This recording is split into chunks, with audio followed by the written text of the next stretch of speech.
welcome to ShareTreck. Today is the 20th of January 2022 and it's around 1 o'clock in the afternoon, 3 more hours to go before the market close.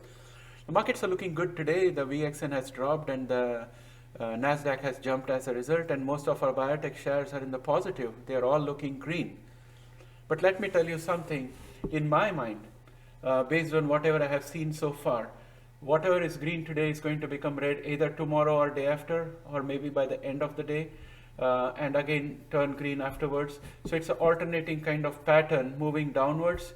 That's my thought. That's my conclusion based on all that I have seen so far. I've also been thinking about the Nasdaq and the VXN, trying to find out some kind of correlation that we can use to calibrate our understanding of this market. And I'll share my thoughts after the good news items and news articles from the CRISPR field as always. So let's get started with the news articles on CRISPR. So the first article is in phys.org. Basically, this article talks about discovery of CRISPR Cas3 that has a smaller footprint and is more effective than CRISPR Cas9, thereby enabling it to be used for in vivo delivery since it is more compact and in overall size. The team has now developed N-lactamia CRISPR Cas3 and purified its cascade RNP and Cas3 protein, and were able to achieve 50% editing efficiency in stem cells and an impressive 95% efficiency in other human cell lines, thus improving the reach as compared to Cas9. However, they were not able to establish an expression method using plasmids. So my understanding is that they need an expression method in order to activate CRISPR-Cas3 in the cell. And they have not been able to find such an expression using plasmids. And they discovered it subsequently. It was a protein band found in a purification gel that they had used before. And that particular protein band enabled the production of Cas11 protein in human cells, and the Cas11 enabled the Cas3 to function robustly. So the miracle discovery is basically Cas11, the protein band and Cas11 that enables Cas3 to do its work. So that brings us to the murky IP question on CRISPR-Cas9. How does this impact IP on CRISPR-Cas9, and does Cas3 now become foundational to subsequent enhancement? What does this mean to the valuation of various CRISPR companies? So as it is, the IP battle is a bit messy. Now this is an extra layer on top of it. By the looks of this article, it seems that CRISPR-Cas3 is actually working well and doing what it needs to do. And probably it's a robust foundation on which a lot more can be built. So that's again another thing that investors have to get their heads around. Right now I have no idea how this is going to impact. Probably I'll have to find some expert who actually works hands-on on CRISPR and who knows what they are doing, and ask them some questions from an investor point of view as to how Cas3 works as related to Cas9, and how the IP battle is going to shape up. So if any of you know any experts, please let me know if I can interview them. And I'm also searching for some. If I get somebody, I'll definitely have a small interview on that. The next item is in Illinois News Bureau, and it says CRISPR-Cas13 targets proteins causing ALS, Huntington's disease, in the mouse nervous system. A new study by University of Illinois researchers used a targeted CRISPR technique in the central nervous systems of mice to turn off production of mutant proteins that can cause ALS and Huntington's disease. The Illinois team developed Cas13 systems to target and cut RNAs that code for mutant proteins that trigger ALS and Huntington's disease, effectively silencing the mutant genes without disturbing the cell's DNA. So this information comes from Thomas Gage, who is the Illinois professor of bioengineering and is the study leader of this particular study. In my mind, it feels like CRISPR-Cas9 was the first baby step, like the first monochrome television. Now Cas11 and Cas13 and Cas3 provide diversified approaches to tool development. All these discoveries are coming rapidly and transforming the potential future of existing pipelines of various companies. The crucial decision perhaps will be whether to invest more in current pipeline approaches, or if it is worth ditching the work so far on some candidates and switching to probing the Cas3 or Cas13 tools. What will that do to the valuation of various companies? So that's another twist that I see out here. But since all these news are just coming out, it needs some time for the market participants to digest them, and there'll be some television interviews in maybe NBC or Bloomberg or somewhere, and then it will get into the collective consciousness of the market, and then we'll see the reaction. And to me, all these are adding more uncertainties into the CRISPR Cas9 investment arena, even though they are all good news, but they are definitely going to cause us to reevaluate the valuation of all the companies that we see. And what is it going to do to ARCG? Well, I don't know. It's a huge portfolio. So look forward to expect Kathy Woods and the ARC Invest team to put out one more interview and maybe one more 1-hour video, which will talk about these things and what their thought process is on. And since they have got a lot of money to invest and a lot of resources, I would first like to see what they have to say before I can do any further research, gather more information. Meanwhile, I'm on a holding pattern when it comes to CRISPR companies, or for that matter, any shares. So that's my position right now. Well, I have to record this for the second time because the first time around the mic was not on, so I didn't have any audio at all. And so I thought it's much better to record again. So here we are looking at the VXN. And today the VXN is down 4.89%, and that has reflected in the NASDAQ going down to 1.07%. And I was doing a bit of correlation between NASDAQ and VXN. It seems like the VXN spiked a lot the previous time around, but the NASDAQ didn't drop as much.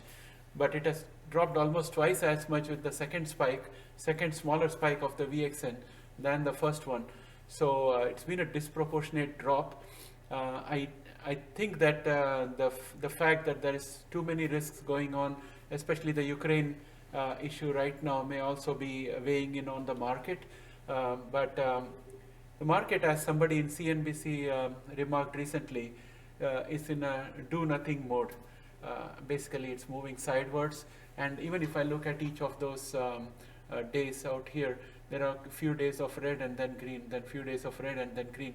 And there is nothing to justify any of these movements as such. There is no news item, except now the bank results started coming in at the beginning of this week. That could be a positive catalyst, but then we are down again because each of these, let us go into a one-day candle view. So the bank results came in at the earlier part of the week, and we have not seen much of movement for that. Everything is still going red. So I don't know the rationale behind these movements. All I know is that there is a support here at 14,271, and if we breach that, then we'll have to plot some new support lines. But if I were to go out into a 5-year view and look at this whole thing, and let us say right now only the effect of the hastened tapering is in play, because we haven't had any interest rate cuts.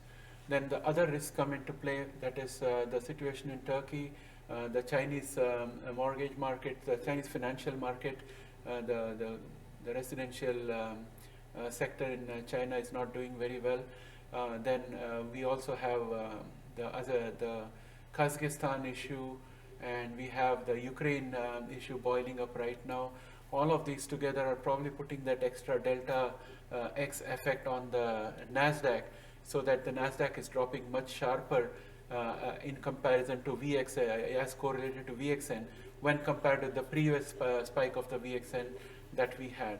So that's all I could think of, and I don't have anything that can give me any guidance or direction. So let's go and look at our biotech sector. Let's start with Beam Therapeutics. And in case of Beam, we are in a positive candle today. However, we are still struggling to break the resistance at 65.12. And if we manage to break that, we should be fine. I can see the MACD kind of turning a bit towards the signal line, and also the momentum picking up a bit. So I'm optimistic that we'll retain this 2.89% gain, and potentially we may have a possibility of breaking above this resistance and closing above the resistance before the end of day today. Teladoc is up 4.20%, and today's candle is kind of struggling against the resistance at 78.36. It was an earlier support, but it's now a resistance. And we have the earnings coming up on the 2nd of March. So if I look at the MACD out here, it's almost flat with the signal line and MACD going parallel to each other and almost overlapping. Our momentum is just picking up a little bit, so there is a slight positive sentiment. So I would expect us to close above the resistance of 78.01 before the end of business, given the positive momentum in the dark pool sector. CRISPR is up 3.68%, and it's struggling against this resistance, which happens to be at 66.36. We are just slightly above it right now, and if we end the market day above that, I would be happy. And it looks like we may potentially do that because the MACD is going towards the signal line, and also the momentum is slightly picking up. If that persists for the next hour or two, we should be above the resistance, and that resistance will turn into a support. And again, coming to CRISPR, for example, they have got plenty of money to complete their research. They have some amount of IP revenue coming in, and on top of it, they are very close to monetizing the sickle cell therapy. So I would expect that the investors would give more respect to CRISPR and kind of push it upward. It's in such a bad condition, like if we were to go back to 5-year time frame, right? We are at a price range where we were around 21st of May 2018. That was before all the sickle cell and other therapies came to that advanced stage where they are right now. So something is totally wrong out here. CRISPR should not be at such a low rate. I would love to buy, but at the end of the day, it's the market sentiment that pays us the dollars for our shares. So we have to respect the market valuation. So we have to make even more efforts to try and understand what is driving the market. To me, it seems that it's just panic at this point of time. So let me go back into my 1-day time frame. Let us look at ARCG, which is at 3.45% upside. It's got a $1.65 gain today, and we are at 49.44 right now. Our MACD has turned bullish, and our momentum is a bit weak, but the bullish MACD is likely to push us upwards, and I think we might probably end up the day with a gain of around 1.5 or 1.65. We'll retain this gain that we have. And if I were to go into a 3-month time frame to get a look at what is ahead of us, so I can see that we have a support here which is at 48.82, and we have a resistance out here which is going to be at 50.96. So I don't think we are going to be able to cross the 50.96 today, but we'll definitely end up the day positive as far as ARCG is concerned. Next, let us look at Intelia, which is up 3.48%, and we have a resistance here which is at 87.07. Let me go into a 1-day time frame. So we are continuing to move upwards here, but we are consolidating. If we look at the last few days, we are consolidating. Each of, let us go into a 1-day time frame here. So we are kind of on top of this support, which has been with us since 25th of June 2021, and we are staying above it right now. It has to be seen what happens going forward, because our MACD is bearish and our RSI is very low. So in this kind of a situation, I think the spring has been coiled very much, so it has got to release. So we might probably see a positive burns and probably end up above 87.07 and close the day just above 87.07, or probably at 87.07. Next, let us look at PACB, which is up 2.16%. It has got a resistance at 12.82. It's right now at 10.88. The MACD is short and the RSI is also absolutely down. So this could kind of give it a little bit of a push upwards. So we may probably end up the day with either 0 cents gain, 0% gain, or maybe around $1 or so gain at the end of the day. That's the range I can see. The MACD seems to be very, very bearish, and a dead cat bounce is what I can look at here, a marginal gain. So we may probably end up PACB either at 0 or 0.25. It's difficult to say looking at these indices. Let's go to Verve. Verve is up now 1.95%, that is 66 cents. So our MACD is turning positive, and our RSI is picking up, and we are just above the support of 33.69. So everything is looking good for Verve to pick up a few more cents, like 50 cents or so, maybe end the day with a gain of $1, or probably 2.5% gain. That's what I'm looking at. So let us see what happens going forward. Pfizer is up 1.10%. It was down for the last 1, 2, 3, 4 days, and it has fallen a lot, and it's bounced off the support, which is at 53.5, and our MACD is also at the very bottom. Momentum is moderate, so I think the MACD should now bounce off because it's gone as low as it has been for a while. So I'm expecting to retain the positive 0.62 by the end of the day today, or at least end up above this support, which is at 53.50. Vertex, it's at 231.92, up 0.47%. After 3 days of consecutive reds, we are now looking at challenging our resistance, which is at 234.58. We are at 231.99. The MACD is bullish. The RSI is oversold. It has to cool down a little bit, but given that we have earnings coming tomorrow and we are expecting 3.29 EPS, the earnings on 26th of January, and we are expecting 3.29 EPS. So I would suspect that we are going to move sideways, and we may stay just under 234.58 by the end of the day today, and we'll probably anticipate this earnings to move the dial one way or the other. Novartis is the next one. It's down 0.13%, and it's bounced off support, which we have here at 88.41. The next resistance is going to be at 89.29, and we have earnings coming out on the 2nd of February, which is at 1.43 is the EPS that we are looking at. The MACD has just turned bearish, and the momentum is dropping after the RSI became overbought. So I think I'm okay with the way the RSI is. We need the MACD to turn around in order to get any gains out here. Not much concerned about Novartis. It's got plenty of revenues. Let's look at Regeneron. Regeneron is kind of consolidating sideways, and it has got a support right now at 619.54, which is holding it up.